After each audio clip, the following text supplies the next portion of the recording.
చంద్రబాబు పోసే నాణ్యమైన మద్యం తాగి మత్తులో తూగి నోటికొచ్చింది వాగి అటవీ శాఖ సిబ్బందిపై దాడి చేసేది ఒకరు. ఎన్టీఆర్ మనమడు హరికృష్ణ తనయుడు తారక్ తల్లిపై బూతులతో రెచ్చిపోయేది ఇంకొకరు. నైట్ కాలింగ్ పేరుతో మహిళా ప్రిన్సిపల్ను వేధింపులకు గురి చేసేది మరొకరు. నేను మాత్రం తక్కువ తిన్నానా అంటూ మరో మహిళా ప్రిన్సిపల్ను మానసికంగా వేధించేది వేరొకరు. వీడియో కాల్స్లో అద్భుతమైన ఎక్స్ప్రెషన్స్తో ఆదిరిపోయే పెర్ఫార్మెన్స్ చూపించేది ఇంకొకరు. శృంగార ఖైదీకి పెరోల్ కోసం సిఫార్సు చేసేది జంట కవుల్లా మరో ఇద్దరు. అదే రాసలీలల ఖైదీకి మానసిక ఉల్లాసం కోసం పెరోల్ మంజూరు చేసేది ఓ మంత్రి గారు. ఈ జాతి రత్నాలపైన చంద్రబాబు గారు ఆయన కుమారుడు గారు ఏ చర్యలు తీసుకోరు. అయినా బాబు గారి ఆశీస్సులు లోకేష్ గారి అండదండలు ఉండగా వాళ్లను ఆపేదెవరు, అడ్డుకునేదెవరు, నిలదీసేదెవరు, ప్రశ్నించేదెవరు? అందుకే రెచ్చిపోతున్నారు. తెలుగుదేశం పార్టీలో కూటమి ప్రభుత్వంలో జాతిరత్నాలు బిరుదాంకితులుగా పేరు గడించారు. జస్ట్ ఈ మధ్య కాలంలో జాతిరత్నాలుగా పేరు తెచ్చుకున్న ఓ 8 మంది ఎమ్మెల్యేల పెర్ఫార్మెన్స్ ఏ స్థాయిలో ఉందో ఒక్కసారి మనం స్క్రీన్ పైన చూద్దాం. ముందుగా బొడ్డా రాజశేఖర్ రెడ్డి గారు ఎమ్మెల్యే ఏం చేశారు? అటవీ శాఖ సిబ్బందిపై దాడి. ఇక్కడ చూడండి, శ్రీశైలం అనేటటువంటి పుణ్యక్షేత్రంలో తప్ప తాగి, అసలు పుణ్యక్షేత్రంలో మందు తాగడానికి అవకాశం ఉందా? అనుమతి ఉందా? అసలు ఎవరైనా తాగుతారా? అవకాశం, అనుమతి పక్కన పెట్టండి. అటువంటి పుణ్యక్షేత్రంలో ఎవరైనా మందు తాగుతారా? ఫుల్లుగా తప్ప తాగి దారికడ్డంగా వాహనాలు ఆపి అక్కడ ప్రశ్నించడానికి వచ్చినటువంటి అటవీ శాఖ సిబ్బంది ఎవరెవరు ప్రశ్నించారు వీళ్ళని? Forest duty range officer Ramanayak, beat ఆఫీసర్లు మోహన్ కుమార్, గురవయ్య, డ్రైవర్ కరీం. వీళ్ళని ఏం చేశారు? కొట్టి, అది చాలదన్నట్లుగా ఆ వాళ్ళ వాహనాల్లోనే వీళ్ళ వాహనం వాళ్ళ వాహనం తీసుకుని కిడ్నాప్ చేసి గదికి తీసుకెళ్ళి అక్కడికి మళ్ళీ జనసేన నాయకుడిని పిలిపించుకొని అక్కడ కూడా దాడి చేశారు. ఇంతకంటే దౌర్భాగ్యం, ఇంతకంటే అరాచకం ఇంకా ఏ రాష్ట్రంలోనైనా ఈ విధంగా ఎమ్మెల్యేలు చేస్తారా? ఒకప్పుడు ఎప్పుడో బీహార్ గురించి ఈ రకంగా మాట్లాడుకునేవాళ్ళం. బీహార్ ఎందుకు, ఆంధ్రప్రదేశ్ను చూస్తే సరిపోతుంది. అంత దారుణంగా ఉంది పరిస్థితి. మరి పోలీసులు ఏం చేశారంటే కేసులు పెట్టారట. ఎవరి మీద పెట్టారో తెలుసా? తప్ప తాగి పవిత్ర పుణ్యక్షేత్రంలో అపవిత్ర కార్యక్రమాలు చేసి, కిడ్నాపులు చేసి, దాడులు చేసి, ప్రభుత్వ ఉద్యోగులపైన దాడి చేసి వారిని బంధించి కొట్టినటువంటి ఎమ్మెల్యే గారి పైన కేసు పెట్టారు. కాకపోతే A2గా పెట్టారు. ఆయనకి సహాయకుడిగా కిడ్నాప్ చేసిన తర్వాత జాయిన్ అయ్యారు కదా జనసేన నాయకుడు, ఆయన్ని A1గా పెట్టారు. ఎందుకో తెలుసా? ఎందుకో మీకు తెలుసా? అంతకంటే ముందు వీళ్ళిద్దరిపైన పెట్టింది నాన్ బెయిలబుల్ కేసులు. తప్ప తాగడం, పవిత్ర పుణ్యక్షేత్రాన్ని అపవిత్రం చేయటం, భక్తులు తిరిగే చోట అపవిత్ర కార్యక్రమాలు చేయటం, మద్యం మత్తులో తూలిపోవడం, అటవీ అధికారులను, ప్రభుత్వ ఉద్యోగులను కొట్టడం, కిడ్నాప్ చేయడం, మళ్ళీ వాళ్ళని కిడ్నాప్ చేసిన తర్వాత మరోసారి కొట్టడం, దాన్ని కొట్టడం కోసం జనసేన నాయకుడిని పిలిపించుకోవడం.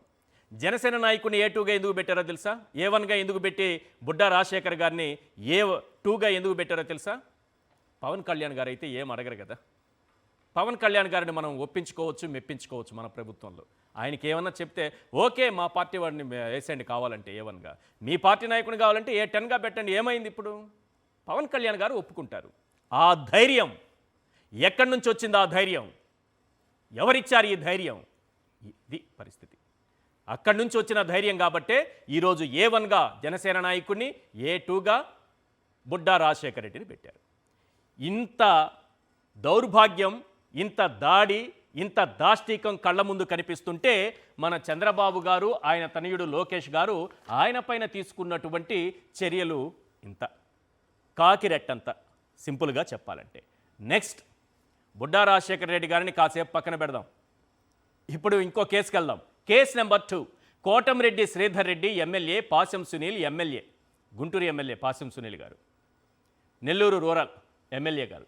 ఒకసారి వీళ్ళిద్దరికి సంబంధించి ఏదో కనిపిస్తోంది. ఒకసారి చూడండి, హోంశాఖకి సంబంధించి ఏదో ఆర్డర్స్ ఏదో ఇవ్వాలని వాళ్ళిద్దరు రాసినటువంటి సిఫార్సు లెటర్స్ ఆధారంగా మనకేదో కనిపిస్తోంది. ఇక్కడ K V Kishore Kumar joint secretary to government ఏదో రాశారు వీళ్ళిద్దరి గురించి. Shri Kotamreddy Sridhar Reddy MLA, Nellore rural constituency AP date 1/05/2025 and doctor P Sunil Kumar MLA Gudur constituency AP letter date ఏదో రిసీవ్డ్ మినిస్టర్. ఇది వీళ్ళిద్దరు ఇచ్చినటువంటి సిఫార్సు లేఖల ఆధారంగా ఒక జీవిత ఖైదీకి, ఒక రౌడీ షీటర్కి, ఒక హత్య కేసులో నిందితుడిగా ఉన్న వ్యక్తికి జైల్లో ఉన్నా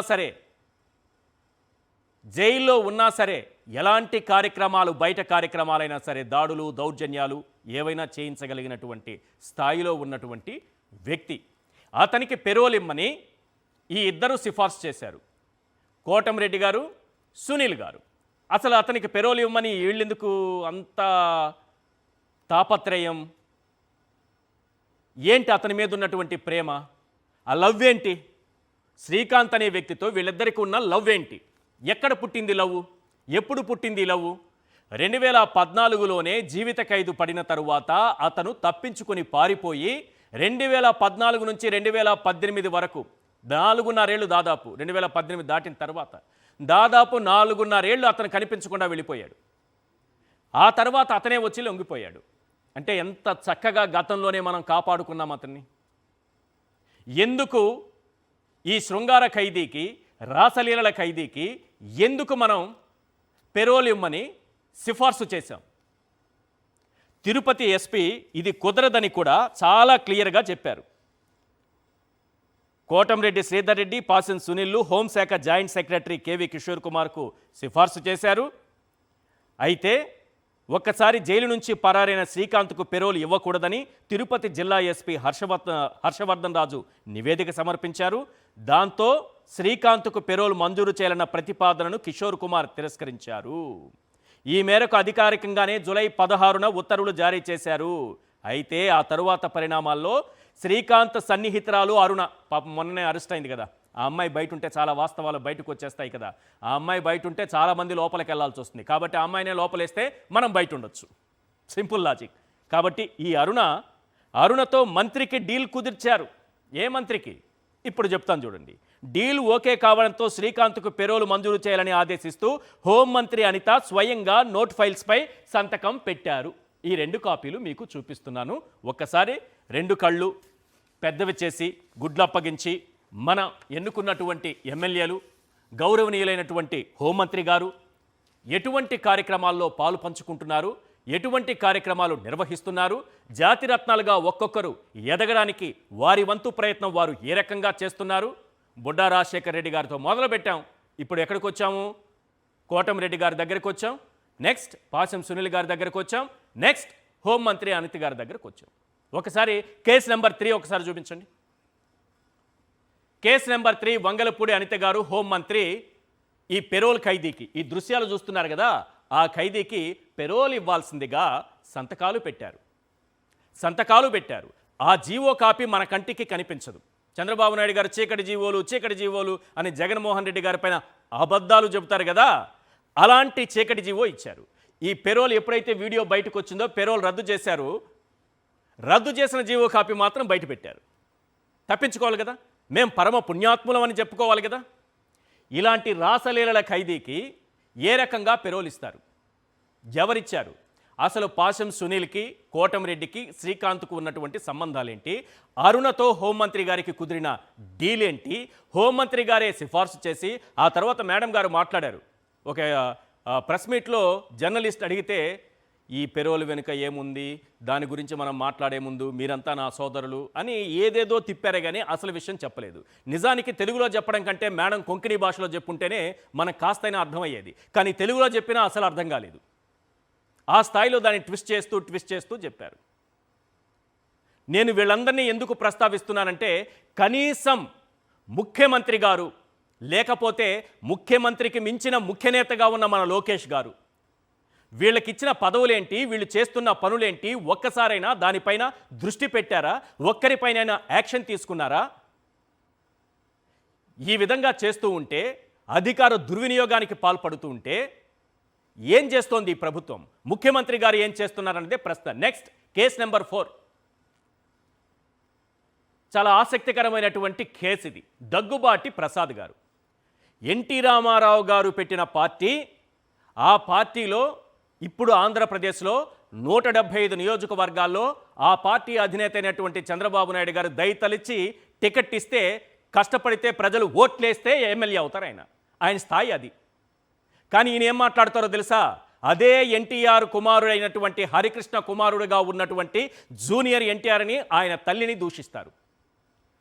పార్టీ పెట్టినటువంటి ఎన్టీఆర్ ఎక్కడ, ఆయన తనయుడు హరికృష్ణ ఎక్కడ, ఆ హరికృష్ణ తనయుడు జూనియర్ ఎన్టీఆర్ ఎక్కడ, ఆయన తల్లిగారు ఎక్కడ, ఈయనెక్కడ? ఈయన స్థాయి ఏంటి? చంద్రబాబు నాయుడు గారు దయతలిచి టికెట్ ఇస్తే ప్రజలు అంగీకరిస్తే ఎమ్మెల్యే అవుతారు. ఆయన ఏం మాట్లాడారంటే సభ్య సమాజం తలదించుకునేలా, మన చెవుల తుప్పు వదిలిపోయేలా అసభ్యకరమైనటువంటి పదజాలం ఉపయోగించారు. దీనిపైన చంద్రబాబు నాయుడు గారు, లోకేష్ గారు ఎలా స్పందించారనే తర్వాత చెప్తాను. ముందుగా వారు మాట్లాడినటువంటి ఆ పవిత్ర లేకపోతే అద్భుతమైన భాషా ప్రయోగం, ఒక ఎమ్మెల్యే మాట్లాడే మాటలేనవి? ఒక ఎమ్మెల్యే మాట్లాడాల్సినటువంటి మాటలేనా? ఏ స్థాయికి పడిపోతున్నారు మన ఎమ్మెల్యేలు? ఇందుకేనా ఓట్లేసి గెలిపించుకుంది? మన ఇంట్లో వాళ్ళు మాత్రమే ఆడవాళ్ళు, మన ఇంట్లో వాళ్ళనైతే ఎవరు ఏం మాట్లాడకూడదు, జూనియర్ ఎన్టీఆర్ తల్లినైతే దూషించవచ్చు. సార్ చంద్రబాబు నాయుడు గారు, మిగతా మహిళలు అంటే బయట మహిళలు ఓకే వదిలేసుకుంటారు, మీ ఫ్యామిలీ మెంబరే కదా సార్ ఆవిడ. ఏం యాక్షన్ తీసుకున్నారు? అతను మాట్లాడిన మాటలు విన్నారా? చెవులు తుప్పు వదిలిపోతుందని, ఆ మాటలు వినలేమని నేనే కొన్ని చోట్ల బీప్ వేశాను.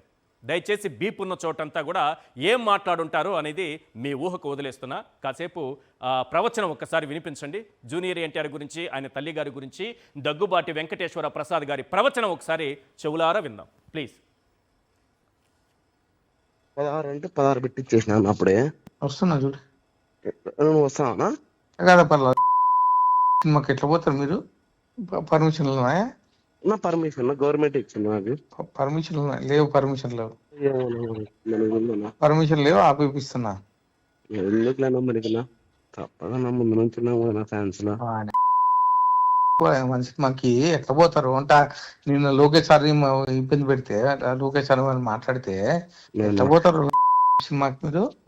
ముందు నుంచి కూలికి పోండి. పోతాను సినిమాకి ఎట్లా పోతారప్పా? ముందు నుంచి ఉన్నా ఫ్యాన్స్.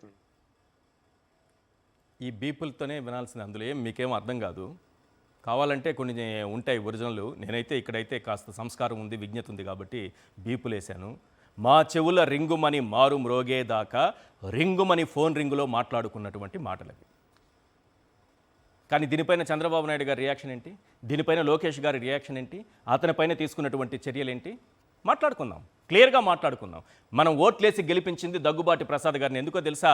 మహిళల్ని దూషించమని, జూనియర్ ఎన్టీఆర్ తల్లిని దూషించమని. ఎన్టీ రామారావు, ఆయన కుమారుడు హరికృష్ణ, ఆయన కుమారుడు జూనియర్ ఎన్టీఆర్, ఆయన తల్లిగారు. అంటే ఏ స్థాయి నుంచి, ఎక్కడి నుంచి, ఇతని స్థాయి ఏంటి, ఏ స్థాయిలో దూషిస్తున్నాడు అనేది ఒకసారి ప్రజలు కూడా ఆలోచించుకోవాలి. నెక్స్ట్ కేసు నెంబర్ 5 ఒక్కసారి వేయండి.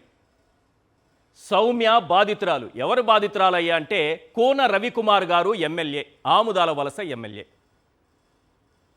కేజీబీవీ ప్రిన్సిపల్ అయినటువంటి సౌమ్య గారు ఇతని ఫోన్ కాలింగ్స్తో నైట్ కాల్ చేసి వేధిస్తున్నాడని బహిరంగంగా ప్రెస్ మీట్ పెట్టి, కన్నీళ్లు పెట్టి, ఆధారాలు ముందు పెట్టి మాట్లాడినా సరే వదిలిపెట్టకుండా మళ్ళీ మళ్ళీ మళ్ళీ మళ్ళీ వేధించడంతో ఆమె సూసైడ్ అటెంప్ట్ చేశారు. ఆత్మహత్యాయత్నం చేసి హాస్పిటల్లో ఉన్నారు సార్. అయినా చంద్రబాబు నాయుడు గారి మనసు కలగలేదు, ఎందుకంటే మన ఇంటి ఆడపడుచు కాదు కదా. అయినా లోకేష్ గారి మనసు కరగలేదు, ఎందుకంటే మన ఇంటి ఆడపడుచు కాదు కదా. రవికుమార్ పైన ఎటువంటి యాక్షన్ తీసుకున్నారంటే నిల్. ఈ దృశ్యాలైనా చూశారా అంటే నిల్. ఆమె బాధ అయినా విన్నారా అంటే నిల్. మనం పట్టించుకోం. మన పార్టీ ఎమ్మెల్యేలు ఏం చేసినా మనం పట్టించుకోం. నెక్స్ట్ ఈ సౌమ్య బాధితురాల్ని, కోన రవికుమార్ గారిని కాసేపు పక్కన పెడదాం. నెక్స్ట్ ఇంకొకరున్నారు. కేసు నెంబర్ 6 ఒకసారి. Nazeer Ahmed MLA Guntur east. ఆయన గారి బాధలు తట్టుకోలేక సూఫియా సూసైడ్ అటెంప్ట్ చేశారు. ఆయనదేదో వీడియో కాల్ వస్తే ఆ వీడియో కాల్ ఒరిజినల్ అని మాట్లాడినందుకు ఆమెను వేధించి వేధించి వేధించి చిత్రహింసలకు గురి చేస్తే ఇక బ్రతకడం వృధా అనుకొని ఆత్మహత్యాయత్నం చేశారు సూఫియా గారు. హాస్పిటల్లో ఉన్నారు సూఫియా గారు. కానీ మన ఎమ్మెల్యే పైన చర్యలు నిల్. ఆ బాధితురాలు గోడు విన్నారా? నిల్. ఈ దృశ్యాలు కనీసం కంటితోనైనా చూశారా? నిల్. మనం పట్టించుకోం.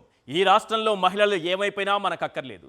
మన ఎమ్మెల్యేలు మనమిచ్చినటువంటి స్ఫూర్తితో, మనం వేసినటువంటి బాటలో, మనమే ఆదర్శంగా ఈ దౌర్జన్యాలు చేస్తారు, మహిళలకు వేధింపులు గురి చేస్తారు, వాళ్ళ ఆత్మహత్యల వరకు వెళ్ళినా సరే పట్టించుకోరు. ఇంత దౌర్భాగ్యంగా ఉంది. ఒకసారి చంద్రబాబు నాయుడు గారికి, లోకేష్ గారికి విజ్ఞప్తి చేస్తున్నా, సార్ ఆ మహిళల బాధ ఒక్కసారి వినండి. ఆ మహిళలు ఏమంటున్నారో ఒక్కసారి మీ చెవులతో మీరు వినండి, మీ కళ్ళతో మీరు ఒక్కసారి చూడండి. ఇంకా ఈ ఎమ్మెల్యేలను క్షమించాలా లేదని మీరే డిసైడ్ చేసుకోండి. ఒకసారి వారి ఆవేదన కూడా ఒకసారి వినిపించండి. నేను నా మీద వస్తున్న నెగిటివ్ ట్రోల్స్ని తట్టుకోలేక ఆత్మహత్య ప్రయత్నం చేశాను. పోతున్నా నేనేం తప్పు చేశాను, ఎందుకు అతను అంత టార్గెట్ చేశాడు నన్ను.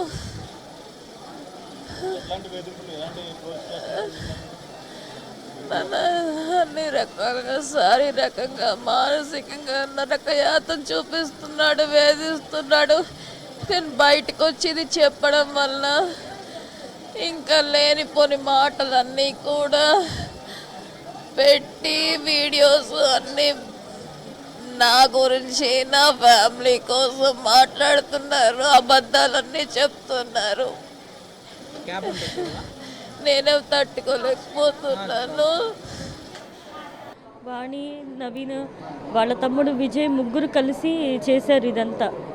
తన ఫోన్ హ్యాక్ చేసుకొని మరీ అలా అంతా వీడియో రికార్డ్ చేసుకొని మరీ బయట పెట్టారు నవీన్ కృష్ణని. అంటే వాణి గ్రూప్లోంచి బయటికి పెట్టాడు. ఈ విషయాలన్నీ నసీర్ అహ్మద్ గారికి నేను చెప్పాను. చెప్తే ఆయన అన్నారు, ఇది బయటికి రానియొద్దు, పోలీసుల ముందు ఏం చెప్పొద్దు, నువ్వే చేశానని చెప్పు, అలాగే చెప్పు, నాకు 2 రోజులు టైం ఇవ్వు, నేను చూసుకొని ఏం చేయాలనేది చెప్తానన్నారు. ఆయన మాట నమ్మి నేను సరే అని చెప్పని పోలీసుల ముందు నేనే చేశాను అన్నట్టుగా చెప్పాను.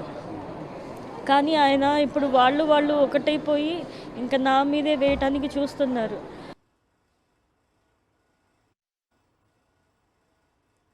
ఇది ఇక నేను మాత్రం ఏమన్నా తక్కువ తిన్నానని చోడవరం ఎమ్మెల్యే. అంటే కోన రవికుమార్ గారికి మాత్రమే తెలుసా వేధించడం?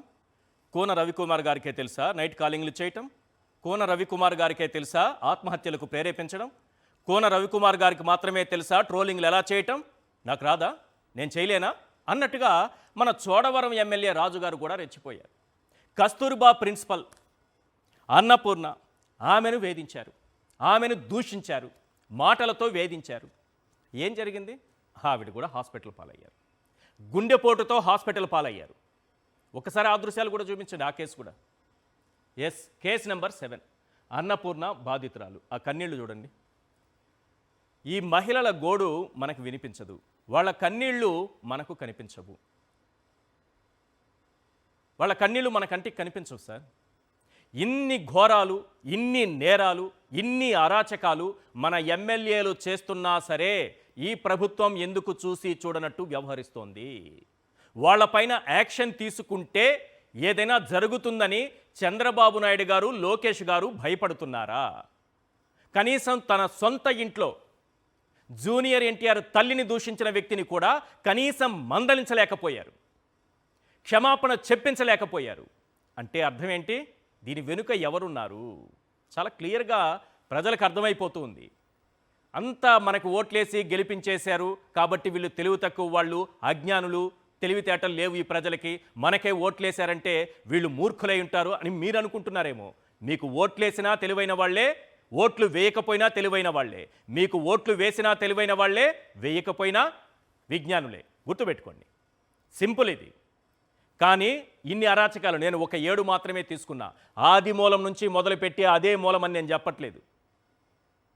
ఇప్పుడు రీసెంట్గా జరిగినటువంటి 7 కేసులు మాత్రమే తీసుకున్నా. వెనక్కి వెళ్తే చాలా ఉన్నాయి, వాటన్నింటి జోలికి వెళ్ళట్లేదు.